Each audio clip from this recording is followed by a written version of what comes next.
కథ చెప్పుకుందామా పిల్లలు? కృతజ్ఞత. సోమాపురంలో రాజయ్య అనే ధనవంతుడు నివసించేవాడు.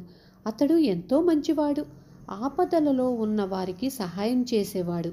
ఆ గ్రామంలోని ప్రజలు అతడి సుగుణాలను పొగిడేవారు. ఒకరోజు ఆ గ్రామానికి సేనయ్య అనే ఒక దొంగ వచ్చాడు. గ్రామంలో తిరుగుతూ అక్కడ ధనవంతులైన వారి గురించి వాకబు చేశాడు. రాజయ్య ఆ గ్రామంలోనే ధనవంతుడని తెలుసుకున్నాడు సేనయ్య. ఒకరోజు సీనయ్య రాత్రి రాజయ్య ఇంటికి కన్నం వేశాడు. చడీ చప్పుడు కాకుండా ఇంట్లోని బంగారం, డబ్బు, ఇతర విలువైన వస్తువులను ఒక మూటలో కట్టాడు. ఇక వెళదామని అనుకునే సమయానికి సీనయ్యకు ఆకలి వేసింది. ఆ రోజంతా అతను ఏమీ తినలేదు. ఆకలి భరించలేక మెల్లగా వంటింట్లోకి వెళ్ళి అక్కడ ఉన్న కొంచెం అన్నం తిన్నాడు.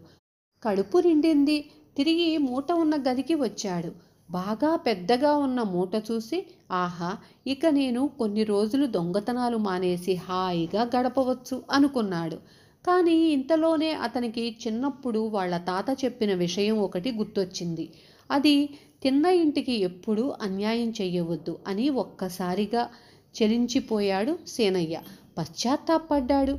వెంటనే ఆ మూటను తీసుకుని పడకశాలలో నిద్రిస్తున్న రాజయ్య దగ్గరకు వెళ్ళి అతన్ని నిద్రలేపాడు. నిద్రలేచిన రాజయ్య ఆశ్చర్యచకితుడయ్యాడు.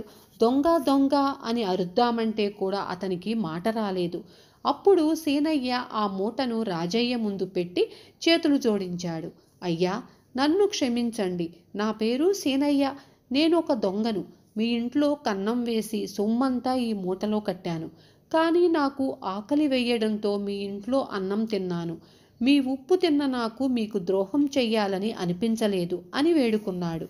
రాజయ్యకు ఏమనాలో అర్థం కాలేదు.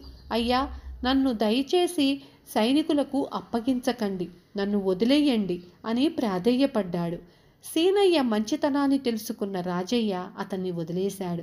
సీనయ్య అక్కడి నుండి తిరిగి తన గ్రామానికి వెళ్ళిపోయాడు. విన్నారు కదా, తప్పు చేసి ఒప్పుకున్న వాళ్ళని క్షమించాలి. రేపు మళ్ళీ ఇంకొక మంచి కథ చెప్పుకుందాం.